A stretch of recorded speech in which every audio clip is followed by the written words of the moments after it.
Eu sei que Eternos já não tá mais no hype, mas isso me traz aqui uma ilustração que eu fiz há um tempo atrás, do Celestial, e acho que vale a pena conferir um pouco do processo dessa ilustração para você ver aí como colorir digitalmente, como fazer uma ilustração, né, que vai ser exposta e tudo mais. Então vou mostrar um pouquinho do making of da produção dessa ilustração do Eternos, do Gamenon, o nosso gigantesco Celestial. Vamos pro vídeo.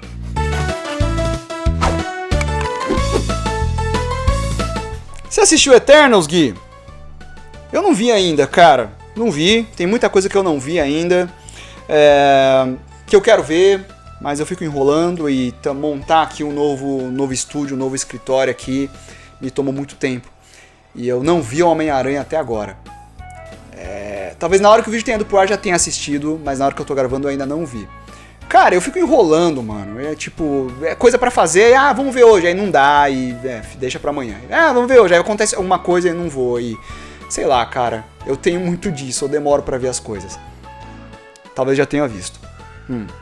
Sei lá, não sei se você é assim também, não sei se você é assim também, mas eu fiz uma ilustração dos Eternos muito antes de cogitar em ter um filme dos Eternos, né, e aparecer este sujeito aqui que vocês estão vendo, esta figura e este Celestial. Acho que se tivesse tido evento nessa época eu teria vendido vários prints dele, mas eu não tenho mais, então também nem ia ter o que vender. Mas enfim, gente, essa ilustração Celestial eu fiz para uma exposição virtual que o Daniel HDR organizou há uns anos atrás, há uns bons anos atrás, na verdade, para falar um pouco sobre os mundos de Jack Kirby, que foi depois também teve uma versão ali do Festival Guia de Quadrinhos, que é o desenho nosso querido Juvenal, Juggernaut ou Fanático, tá? Mas dessa vez eu vou falar aqui do Celestial, porque tava no hype e é uma ilustração também que eu gosto, que faz tempo que eu fiz aí, mas eu ainda gosto, ainda acho ela legal e vale a pena para vocês conferirem. Eu postei o processo dela ali no Instagram, mas agora vamos fazer algumas considerações a mais sobre isso, tá? Se você não me conhece, Thiago Spike, muito prazer, sou desenhista quadrinhos Professor Jazz. Aqui está o meu trabalho mais novo publicado com roteiro de Chico Pedrosa e arte minha. Lançamos aqui em dezembro deste ano esta obra completa disponível ali no editoracras.com.br. Eu dou aula há muitos anos, mais de 10 anos. Tem aluno de tudo quanto é faixa etária, etc. E tá lá no comodesenhar.net, comodesenharmangá.me, acessa lá para mais informações. E eu ensino também desenho digital ali. Nós ensinamos. Apesar de não ter muita coisa aqui no canal e agora está começando a ter. O Sr. Takahashi me deu uma prensa para colocar esse tipo de conteúdo aqui. Vamos pro vídeo. Muito bem. Gui, mudar enquadramento para aparecer a ilustração. Gostaram, hein? Vamos lá. Aí está o nosso Celestial Gamenon, né? O Celestial dourado aí, né? Carregando esse objeto aí estranho que eu também não sei direito o que é. Mas eu quis fazer, eu sei que ele é uma figura colossal, não é apenas gigante, né? Tipo, o Dylion seria pequeno perto dele, o Godzilla seria um calango, né? Nada se compara ao tamanho de um Celestial, talvez o Galactus, né? O Galactus é bem maior, né? Mas está aí. Eu quis fazer essa coisa de imensidão, né? A figura do gigante, ele é uma figura meio robótica, eu gosto de mechas, né? Então, esse desenho, pessoal, eu comecei fazendo ele no papel, eu fiz o nanquim no papel também, e eu fiz a cor digital. Então você está vendo ele pronto, mas o desenho está aqui. E não, eu não tenho o lápis dele, porque esse é o desenho original do papel, ele está no nanquim. Eu já havia previsto que eu ia dar um efeito de fumaça meio ali próximo do pé dele, justamente para enfatizar a poeira subindo, né, de uma figura gigantesca e também trazer essa dimensão aí, né, de tamanho. Veja o tamanho das árvores perto dele, né? As árvores mal chegariam na altura do tornozelo dele. Realmente é uma figura gigantesca, além da perspectiva como que eu coloquei, tá? Então isso aí eu fiz usando canetas, algumas partes eu usei curva francesa. Naquela esfera ali, né, na ponta, eu fiz a esfera usando o gabarito circular, também conhecido como bolômetro. Algumas linhas mais longas, como por exemplo a coxa dele, eu usei curva francesa para ficar bem definidinho, e as partes mais curtas, a maioria foi à mão livre, né? E esses contrastes, essas manchas escuras de preto foi feita com um pincel, brush pen, não me lembro agora, mas eu usei ali coisinha mais grossa, né? E aí no cenário eu joguei mais contraste, até porque o cenário ali ele tem um aspecto mais de destacar a figura, né? Então aqui é uma ilustração que... Mas o cenário ele não é uma coisa tão complementar assim, né? Ele tá inserido, por isso que aqui o cenário foi desenhado junto também com a ilustração, diferente da ilustração do Jaspion, que era mais a figura, ou aquela do Cavaleiro, que era mais a figura também, tá? Então aqui eu já foi pensado dessa maneira. O processo dele em seguida, vamos de cor base! Cor base é o momento em que eu incluo alguns... Eu defino, né, as principais áreas dele aqui. Eu separei essa imagem meio errada, tá? Mas vocês vão entender por quê. Tá vendo que perto das pernas dele tem um monte de pedrinhas pretas, né?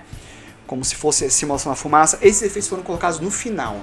Tá? Não estava no começo não, tanto que se você visse ali o desenho no nanquim não tem esses pontos pretos, eu coloquei no final, tá? Mas veja que dá para você entender a etapa de cor base. Então eu defino as manchas principais de cores para eu ter um laço, uma seleção mais fácil, e depois eu vou colocar as cores. Assim como outros personagens, ele também é muito amarelão, então, né, eu teria que caprichar aí na luz e sombra dele para ele não virar sei lá, um bananão gigante, né? E aí aqui tem a etapa de pintura, né, onde eu começo a jogar o sombreamento nele. Aqui já estão com as duas que eu faço, né? Vocês devem se lembrar nos outros vídeos que geralmente eu começo com primeiro só um degradezinho para definir uns volumes básicos e depois eu venho numa outra camada e eu faço sombras mais definidas, né? E aqui já está com essas duas camadas. Veja que ele tem um degradezinho e tem sombras definidas também. Qual que é o primeiro problema que eu me deparo aí? Como ele é muito amarelo, muito amarelão, não tem variação de cor, ele ainda tá ficando meio opaco, por mais que tivesse sombras, né? Então ele pedia por algumas partes um pouco mais intensas de sombra, curiosamente, né? Veja como é que fica a pintura sem a line art, sem o traço, né? Isso é o que separa a pintura digital do desenho feito no papel, né? Até fica interessante assim também. Algumas coisas não ficam tão precisas, mas tá aí. Curiosidade. Então eu comecei a incluir ali alguns brilhos, algumas coisas. Essa ilustração é um pouquinho mais antiga, então talvez esteja um pouco exagerado ali alguns brilhos num primeiro momento que eu coloquei. Veja que na parte de baixo da montanha e das árvores já não teve tanta variação assim, né? Ali o primeiro trabalho de sombreamento que eu coloquei já meio que estava suficiente. E isso é um ponto importante. Não é o elemento mais relevante na ilustração, ali as árvores e a montanha, né? Ela tem que ornar bem com a ilustração, mas o principal é a figura. Inclusive a montanha aponta para a figura, né? Tudo aponta para a figura. Então ali também teve ali uma camada de um leve degradê e umas sombras um pouco mais definidas, mas nem tanto. Então não houve tanta aplicação de elementos, detalhes em cima daquela parte. Meu desafio era exatamente a figura. Então aqui o que aconteceu? Eu comecei a colocar já os efeitos meio de brilho e fumaça em cima dele. Só que ele tava meio purpurinão, né? Não tava ficando tão bacana assim. Aqui foi que eu comecei a, né, pensar nas fumaças como seria dele andando, né? Mas eu achei que não tava ficando tão legal assim. E aí tem um ponto importante. O que tá acontecendo nessa etapa aqui? A figura tá bem rica em detalhes, a base ali, o sol tá bem rico em detalhes, mas o céu tá praticamente chapado. Ele tem ali um leve degradê, mas ele tá meio pobre visualmente. Então ele tá fazendo muitas atenções ficarem voltadas para a figura que tá ali em cima e chamando muita atenção embaixo onde tem mais informação. Então, neste caso, trabalhar o céu foi algo que deixou a figura mais imersa na ilustração. E esse céu, essa pintura do céu foi no brush, foi no braço. Tá? Eu usei ali basicamente brush de os comuns mesmo, tá? De gradiente e não gradiente. Eu joguei alguns layers por cima de brilho, mas nada muito pronto, tá? Não usei nenhum brush pronto aqui. Foi como se eu estivesse pintando meio com pastel seco, tá? Veja que no céu tem ali detalhes em verde, Gui, vai dando zoom aí pro pessoal ver, tá? Amarelo, aí que é aquela coisa de você ter a percepção visual de como que as cores podem se misturar, né? Nas matizes, não pensar só no céu como azul, azul escuro, azul claro. Não, tem verde, tem amarelo, tem um pouco de magenta misturado também, por incrível que pareça em algumas partes. tá? Se você for com o drop ali, né, conta-gotas, nas partes escuras você vai ver que ele vai estar até meio roxo, indo para o magenta. Só que na ilustração como um todo, como a gente percebe os matizes, você não tem essa impressão. O céu parece ainda meio azulado, indo para o branco, para as nuvens. Então quando eu apliquei esse céu mais trabalhado, aquele efeito brilho exagerado já não estava mais tanto assim. E até deu um leve fade ali no ombro e cabeça dele para enaltecer, né, esse distanciamento por conta da distância, o que deixa a figura ainda mais colossal, tá? E aí nesse momento é que pequenos detalhes começaram a ser inseridos, como essas pedrinhas que eu falei pra vocês. Isso eu coloquei bem no final, que eu senti falta de alguma coisa, né, se movendo, né, como se ele se mexesse, as pedras, né, levantassem tudo. Aí eu comecei a colocar ali pra não ficar só o efeito da fumaça, tá? Então isso foi bem no final, esses detalhezinhos. Né, mas eu já imaginava o efeito de transparência que eu ia fazer ali nos pés e na cabeça ia estar com um leve fading também. E aí você tem a ilustração pronta, tá? Então quando se colore digitalmente, é importante você saber as etapas que você vai passar para chegar na ilustração final. E eu acho que até mais do que na pintura manual tradicional, tá? Porque aqui você ainda tem Ctrl Z, você ainda pode arriscar uma coisa numa camada e se não ficou bom você apaga ela. No tradicional você tem que saber qual o processo de pintura, né? Que camadas você coloca, onde você preserva o branco da tela ou do papel, senão ele vai virar uma maçaroca e você perdeu isso. E quem é aquarelista sabe que você preservar o branco do papel e depois ou você ter que jogar branco em cima da mesma área porque você não preservou aquele branco do papel, ele dá a diferença no resultado final. Quando o branco está preservado, é diferente, né? Então, isso não muda o fato de você ter que saber as etapas que você vai passar para a ilustração. Então veja que desde o começo, quando tinha só ela no preto ali, eu já pensei nos pés dele meio desaparecendo, porque eu sabia que era esse efeito que eu queria fazer, né? E o céu ia ser mais trabalhado também, mas, né, não da forma como eu estava ali.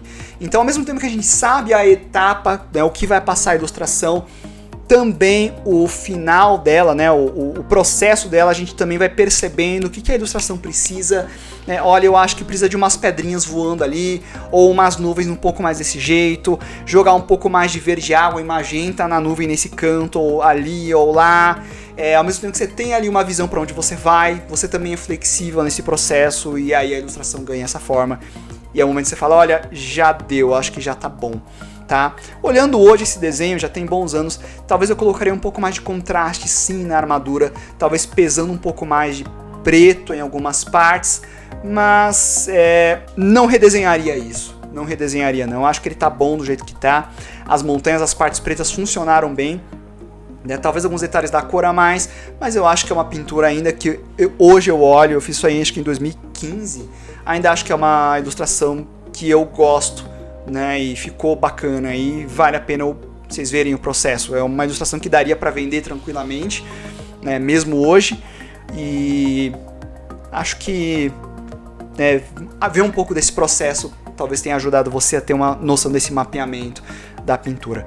Tá bom? Então tá aí, Celestial, né, do Eternos, né? Aí. Espero que você tenha gostado, tenha aprendido um pouco. E muito importante, tá? Gente, metade das pessoas que acompanham o canal regularmente não estão inscritos aqui. Então, se você aprecia o conteúdo, gosta, considere se inscrever no canal, deixar um comentário pra mim, deixar o like, porque isso ajuda muito, tá? E custo zero. E se você quiser orientação mais especializada, com aulas e tudo mais, exercícios para você entender melhor essa lógica aqui, como desenhar.net, como desenhar mangá.me, tem módulos de desenho digital ali também, tá? Não achem que é só no papel, não. Tem digital também. Vocês viram aí, certo? Então, é isso. Escrevam aí o que vocês acharam desse vídeo, do formato deles, deixem sugestões. É um formato um pouco diferente que a gente está fazendo aqui. Acho que a essa altura do campeonato já vou ter um pouco de feedback de vocês. Mas se vocês gostaram, eu posso fazer mais coisas e também vou começar a gravar mais alguns processos de desenho que eu fiz para ter também ali um pouco do vídeo na velocidade, tá? E é isso aí, pessoal. A gente se vê nos próximos vídeos. Um grande abraço e estamos conversados. Por enquanto.